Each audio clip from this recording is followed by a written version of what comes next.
നമസ്കാരം. 7ാം ക്ലാസ്സിലെ എൻ്റെ എല്ലാ കുഞ്ഞുങ്ങൾക്കും ഇൻഫോ മിററിലേക്ക് സ്വാഗതം. നമ്മൾ നോക്കുന്നത് ഇംഗ്ലീഷ് ചാപ്റ്റേഴ്സ് ആണ്. ഇംഗ്ലീഷ് ചാപ്റ്ററിൽ യൂണിറ്റ് 2 ഇമാജിനേഷൻ എന്നുള്ള ഭാഗമാണ് നമുക്ക് എടുക്കാനുള്ളത്. The doorway. പിന്നെ നിങ്ങൾക്ക് എന്താണ് അഡോൾട്ട്സ് ജേർണി എന്നുള്ള ഒരു കുഞ്ഞൊരു അനക്ഡോട്ട് തന്നിട്ടുണ്ട്. ഇത്രയുമാണ് നമുക്ക് നോക്കാനുള്ളത്. ആ അനക്ഡോട്ടിൻ്റെ ചോദ്യോത്തരങ്ങൾ നമ്മൾ നോക്കും.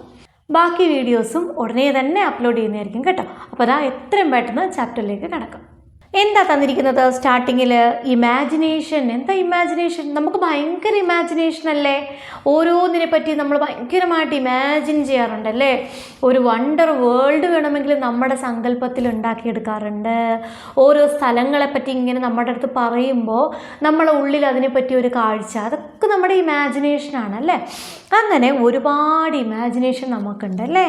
The true sign of intelligence is not knowledge but imagination. Albert Einstein. എന്താ പറഞ്ഞ ഐൻസ്റ്റീൻ? നമ്മൾക്ക് എന്തുണ്ടാവണം? നല്ല ഇമാജിനേഷൻ ഉണ്ടാവണം കേട്ടോ. ഇവിടെ true sign of intelligence. Intelligence എന്ന് പറഞ്ഞാൽ എന്താണ്? ബുദ്ധി. അതിൻ്റെ കറക്റ്റ് സൈൻ, അത് നമുക്ക് ബുദ്ധിയുണ്ട് എന്ന് എങ്ങനെ മനസ്സിലാക്കാം എന്നാണ് പറഞ്ഞത്? അറിവ് മാത്രമാണോ? കുറേ അറിവുണ്ട് എന്നതുകൊണ്ട് ബുദ്ധി ഉണ്ടാകണം എന്നുണ്ടോ? കറക്റ്റ് ഇമാജിനേഷൻ വേണം. എന്താണ് ഇപ്പം നമ്മുടെ നാട്ടിൽ തന്നെ എന്താണ് പലതും നമ്മൾ കാണുന്നുണ്ട്. നമ്മുടെ മുന്നിൽ കാണുന്നതൊക്കെ പലരുടെയും ഇമാജിനേഷനിൽ ഉണ്ടായ കാര്യങ്ങളല്ലേ? ഇപ്പം നിങ്ങൾക്ക് മനസ്സിലാവുന്ന ഒരു കാര്യം പറയട്ടെ. ഇപ്പോൾ തന്നെ നമ്മൾ ചിന്തിക്കുന്നു, ഈ റോക്കറ്റ് എന്താണ് നമ്മുടെ ബഹിരാകാശമായിട്ട് ബന്ധപ്പെട്ട് നമ്മൾ പറയാം, ഇതിങ്ങനെ ഇങ്ങനെ പോയാൽ, ഇത്ര ഇതിൽ പോയാൽ ഇന്ന സ്ഥലത്തെത്തുന്നു. ഇപ്പോൾ ചൊവ്വയിൽ പോകാം, നമുക്ക് ചന്ദ്രനിൽ പോകാം, അത് അവിടെ പോയി ഇന്ന സ്ഥലത്ത് ഇറങ്ങും. ഇതൊക്കെ നമ്മൾ ഇമാജിൻ ചെയ്തതിന് ശേഷമല്ലേ ഇതൊക്കെ ചെയ്യുന്നത്. അതുപോലെ ബൾബ്, അതൊരു ഇമാജിനേഷനിൽ നിന്നുണ്ടായതല്ലേ? നമ്മുടെ മുന്നിൽ കാണുന്ന എല്ലാം എന്താണ്? ഇമാജിനേഷനിൽ നിന്നുണ്ടായത്. അപ്പോൾ എന്താ പറയുന്നത്? ബുദ്ധിയുടെ ഏറ്റവും വലിയ ലക്ഷണമാണ് ഇമാജിനേഷൻ എന്ന് പറയുന്നത് കേട്ടോ. ആരാ പറഞ്ഞത്? ഐൻസ്റ്റീൻ ആണ്. The doorway. ഇനി എന്താ ഉള്ളത് നോക്ക്. Look at the following pictures and read the captions below.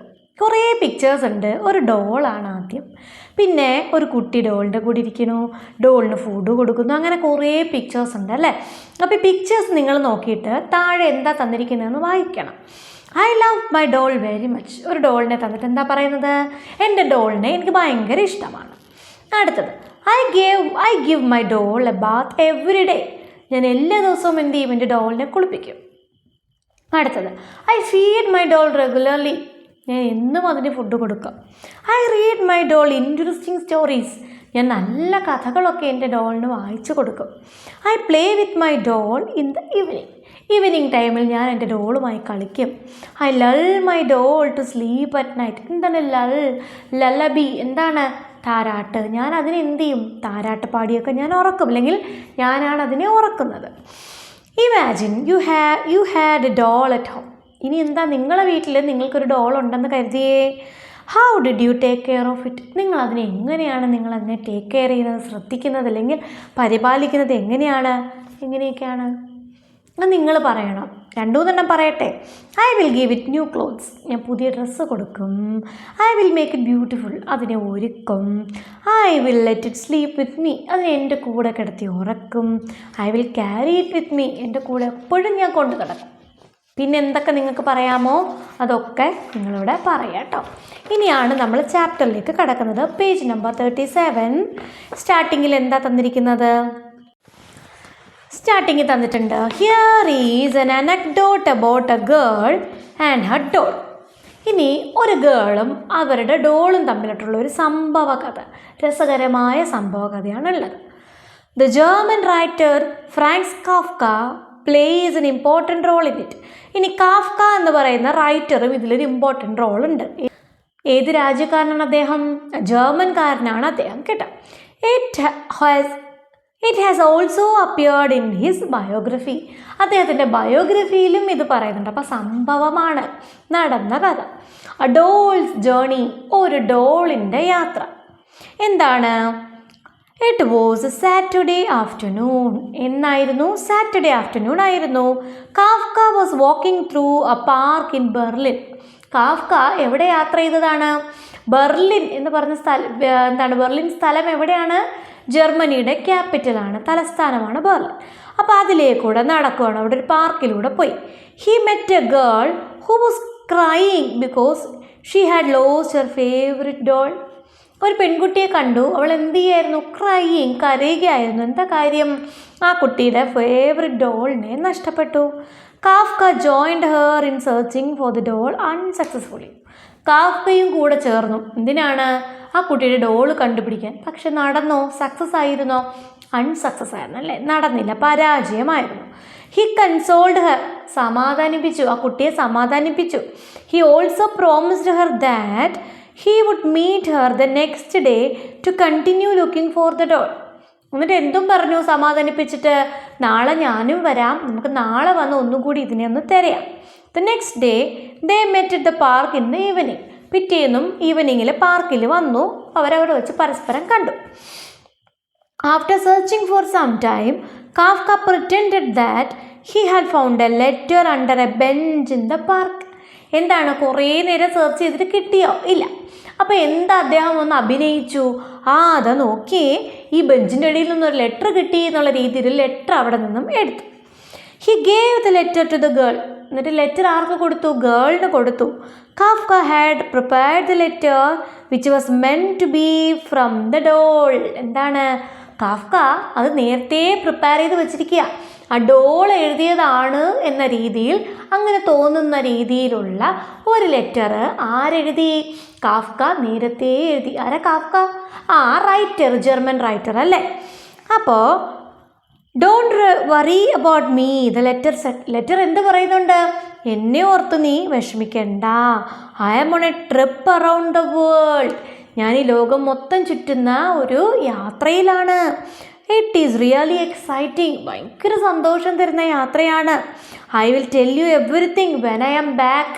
ഞാൻ തിരിച്ചു വരുമ്പോൾ ഇതൊക്കെ ഞാൻ നിന്നോട് പറയാമെന്ന് ആ ഡോള് പറയുന്ന രീതിയിൽ ഒരു ലെറ്റർ ആരെഴുതി?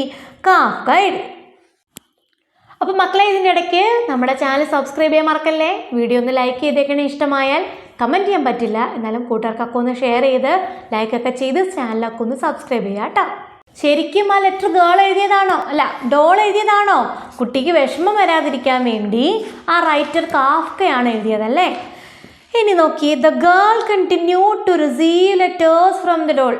ഇനി ഡെയിലി മിക്കവാറും ആ കുട്ടിക്ക് ഡോളിൻ്റെ കയ്യിൽ നിന്ന് ലെറ്റർ കിട്ടാൻ തുടങ്ങി. ആരാണ് ഡോളിൻ്റെ പേരിൽ ലെറ്റർ എഴുതുന്നത്? Kafka. She wrote about Har adventures in detail. പോയ യാത്രയിലുണ്ടായ എല്ലാ സംഭവങ്ങളെ പറ്റി ഡീറ്റെയിൽഡ് ആയിട്ട് ആ കുട്ടിക്ക് എഴുതി. ആര്? ഡോൾ. ഡോൾ എന്ന പേരിൽ Kafka. The letters delighted the girl. ഈ ലെറ്റേഴ്സ് കണ്ട കുട്ടിക്ക് ഭയങ്കര സന്തോഷമാണ്. This went on for some time. കുറേ നാൾ ഇങ്ങനെ പോയി. But Kafka noticed that the girl was becoming moody as days passed. ലെറ്ററൊക്കെ ഇങ്ങനെ കിട്ടുമ്പോൾ ആദ്യമൊക്കെ ആണോ എന്ന് സന്തോഷിക്കും. പക്ഷേ ദിവസങ്ങൾ കഴിയും തോറും കുട്ടി ഭയങ്കര മൂടിയായി വിഷമിച്ചിങ്ങനെ പോകുന്നത് ആര് കണ്ടു? കാഫ്ക കണ്ടു. She badly wanted her doll to come back. എന്നാലും ആ കുട്ടിക്ക് എന്താണ് ആഗ്രഹം? നമ്മുടെ ഏറ്റവും അടുത്ത ഒരാൾ നമ്മളെ ഇട്ടേമിച്ച് വേറെ സ്ഥലത്ത് പോയിട്ട് ലെറ്ററൊക്കെ എഴുതുകയാണ്. ഇപ്പോൾ നിങ്ങളുടെ ഫ്രണ്ട് അല്ലെങ്കിൽ നിങ്ങളുടെ അനിയൻ അല്ലെങ്കിൽ ചേട്ടൻ ഇങ്ങനെ യാത്രയ്ക്ക് പോയിട്ട് നിങ്ങൾക്ക് ഇങ്ങനെ ഞാൻ അവിടെ പോയി അത് കണ്ടു ഇത് കണ്ടു എന്നൊക്കെ പറഞ്ഞ് നമുക്ക് ലെറ്റർ അയക്കുമ്പോൾ ആദ്യമൊക്കെ സന്തോഷം വരും. പക്ഷേ അവരെ കാണണമെന്ന ആഗ്രഹം നമ്മുടെ ഉള്ളിൽ ഭയങ്കരമായിട്ടുണ്ടാകില്ലേ? ഇല്ലെങ്കിൽ നമ്മൾ അവരെ കാണുന്നിടം വരെ നമ്മളെ വിഷമിക്കില്ലേ? ഇവിടെ ആ ഡോളിൻ്റെ അവസ്ഥയും അതുപോലെ തന്നെയാണ്. അവൾക്കും എന്താഗ്രഹമുണ്ട്? ഡോളിൻ്റെ അല്ല, ഗേളിന് എന്താഗ്രഹമുണ്ട്? എൻ്റെ ഡോളിനെ എനിക്ക് തിരിച്ചു വേണമെന്ന് ആഗ്രഹിക്കുന്നു. And Kafka felt that he could not make up letters indefinitely. Finally he found a way out. ഇനി സ്ഥിരമായിട്ട് ഇങ്ങനെ ലെറ്റർ എഴുതുന്നത് കൊണ്ട് ഒരു കാര്യവുമില്ല. ഇനി ലെറ്ററിലൊന്നും ഈ കുട്ടി നിൽക്കില്ല എന്ന് ആർക്ക് മനസ്സിലായി? കാഫ്കയ്ക്ക് മനസ്സിലായി. എന്നിട്ട് എന്തെഴുതി? വേറൊരു മാർഗം കൂടി അദ്ദേഹം കണ്ടെത്തി. There were no letters for some days. Then one day Kafka told the girl that the doll was engaged to be married. എന്താണ്? കുറേ ദിവസം കഴിഞ്ഞപ്പോൾ, കുറച്ച് നാൾ ലെറ്റേഴ്സ് ഒന്നുമില്ല, കുറച്ച് കഴിഞ്ഞപ്പോൾ കാഫ്ക വന്ന് എന്താ പറയുന്നത്? നിൻ്റെ ഡോള് മാരി ചെയ്യാൻ പോകുന്നു, വിവാഹിതയാകാൻ പോകുന്നു. He had met her while on a trip to another part of the country. ഈ രാജ്യത്തിൻ്റെ വേറെ ഏതോ ഭാഗത്തോട്ട് കാഫ്ക യാത്ര ചെയ്തപ്പോൾ അവിടെ എവിടെയോ വെച്ച് ഡോളിനെ അദ്ദേഹം കണ്ടു. ഡോൾ എന്ത് പറഞ്ഞു? ഞാനിതാ വിവാഹിതയാകാൻ പോകുകയാണ് എന്ന് പറഞ്ഞു. Kafka also told her that she had even introduced him to the young man she was going to marry. എന്നിട്ട് എന്തും പറഞ്ഞു, ആ ഡോള് അവൾ വിവാഹം കഴിക്കാൻ പോകുന്ന ആളെ എനിക്ക് പരിചയപ്പെടുത്തി തന്നു എന്നും പറഞ്ഞു. She was sorry that she could not write letters for some time. എന്നിട്ട് എന്തും പറഞ്ഞു, കുറച്ച് നാളത്തേക്ക് എനിക്ക് ലെറ്റർ ഒന്നും എഴുതാൻ പറ്റില്ല കേട്ടോ, അതിൽ ക്ഷമ ചോദിക്കുന്നു എന്നും പറഞ്ഞു. She promised that she would be writing as soon as the preparations of the wedding were over. എന്തും പറഞ്ഞു, കല്യാണത്തിൻ്റെ ഈ തിരക്കൊക്കെ ഒന്ന് കഴിയട്ടെ, അതിനുശേഷം ഉറപ്പായും ഞാൻ ലെറ്റർ എഴുതുമെന്ന് പറഞ്ഞേക്കാൻ പറഞ്ഞു. The girl was happy to hear from the doll, but she wondered when she would be able to see her again. അപ്പോൾ അതൊക്കെ കേട്ടപ്പോൾ വീണ്ടും ആ കുട്ടിക്ക് സന്തോഷമായി. പക്ഷേ വീണ്ടും എന്താണ് ആലോചിക്കുന്നത്, ഇനി എന്നാ ഞാൻ അവളെ ഒന്ന്, എൻ്റെ ഡോളിനെ ഒന്ന് കാണുക എന്നോർത്ത് ഇങ്ങനെ വണ്ടർ അടിച്ചിരുന്നു. എന്തായാലും തൽക്കാലം ഒരു ആശ്വാസമായി അല്ലേ ഡോളിനെ ഓർത്തിട്ട്. ഇല്ല, ഇനി ഒരുപാട് വിഷമിക്കില്ല, കല്യാണമൊക്കെ കഴിഞ്ഞ് കല്യാണ വിശേഷങ്ങളൊക്കെ ലെറ്റർ എഴുതിയിട്ട് വരുമായിരിക്കും എന്ന് ചിന്തിക്കും അല്ലേ. ഇനി എന്താ, ഒരു 4 ക്വസ്റ്റ്യൻ ഉണ്ട്, അതുകൂടെ നമുക്ക് ഇതിൻ്റെ കൂടെ അങ്ങ് നോക്കണം കേട്ടോ മക്കളെ. നോക്കിയേ, what did Kafka promise the girl. എന്താണ് കാഫ്ക കുട്ടിയോട് പ്രോമിസ് ചെയ്തത്? ഇവിടെ തന്നെ ഉണ്ടല്ലോ. He promise her that he would meet her the next day to continue looking for the doll. എന്താണ്, ആ ഡോളിനെ കണ്ടുപിടിക്കാനായിട്ട് നാളെ വന്ന് അവളോട് ചേർന്ന് സഹായിക്കാമെന്ന് പറഞ്ഞില്ലേ, അത്. ഇനി why was the girl moody. എന്താണ് ആ കുട്ടി മൂടിയായിട്ടിരിക്കാൻ കാര്യം? She wanted her doll to come back, so she looked moody. എന്താണ്, അവൾക്ക് എന്താഗ്രഹമുണ്ടായിരുന്നു? അവളുടെ ഡോളിനെ തിരിച്ചു കിട്ടണം അല്ലെങ്കിൽ തിരിച്ചു വരണമെന്ന് ആഗ്രഹിച്ചു. അതാണ് അവൾ വിഷമിച്ചിരുന്നത്. അതിനെ കിട്ടിയോ? ഇല്ല, അതുകൊണ്ടാണ് വിഷമിച്ചത്. ഹീ ടോൾഡ്, അടുത്ത എന്താണ്, there were no letters for some days. Why? എന്തുകൊണ്ടാണ് കുറച്ച് ദിവസം ലെറ്റർ ഉണ്ടാവാതിരുന്നത്? ഹി ടോൾഡ് ഹർ ദാറ്റ് എന്താണ്, Kafka told her that the doll was getting married, so she could not write letters for some time. കുറച്ച് നാളത്തേക്ക് letter എഴുതാൻ പറ്റൂല. എന്താ കാര്യം? ആ ഡോള് വിവാഹിതയാകാൻ പോകുന്നു, അതിൻ്റെ തിരക്ക് കൊണ്ടാണ് എന്ന് പറഞ്ഞു. Do you like the ending of the story? Suggest another ending. നിങ്ങൾക്ക് ഇതിൻ്റെ എൻഡിങ് ഇഷ്ടമായോ? ഇല്ലല്ലേ, എന്ത് വേണമായിരുന്നു? കുട്ടിക്ക് എൻ്റെ ഡോളിനെ തിരിച്ച് കിട്ടണമായിരുന്നു അല്ലേ. അപ്പം no I don't like it. ഇഷ്ടമായെങ്കിൽ അതും പറയാം, ഇഷ്ടമായില്ലെങ്കിൽ അങ്ങനെയും പറയാം. ഞാനിവിടെ നോയാ പറഞ്ഞതേ. In the climax the girl should get her doll back. ക്ലൈമാക്സിൽ എന്ത് വേണം? കുട്ടിയുടെ ഡോളിനെ തിരിച്ച് കിട്ടണം അല്ലേ. അതാണ് ഞാൻ ആഗ്രഹിക്കുന്ന ക്ലൈമാക്സ്. അപ്പോൾ ഇത്രയേ ഉള്ളൂ മക്കളെ, വളരെ സിമ്പിളല്ലേ. ഇതിൻ്റെ ബാലൻസ് നമ്മൾ ഉടനെ ഇടുന്നതായിരിക്കും കേട്ടോ. കുറച്ച് തിരക്കായി പോയതുകൊണ്ടാണ് ഇടാഞ്ഞതേ. അപ്പം മിടുക്കരായിട്ട് പഠിക്കാൻ ഓൾ ദ ബെസ്റ്റ്.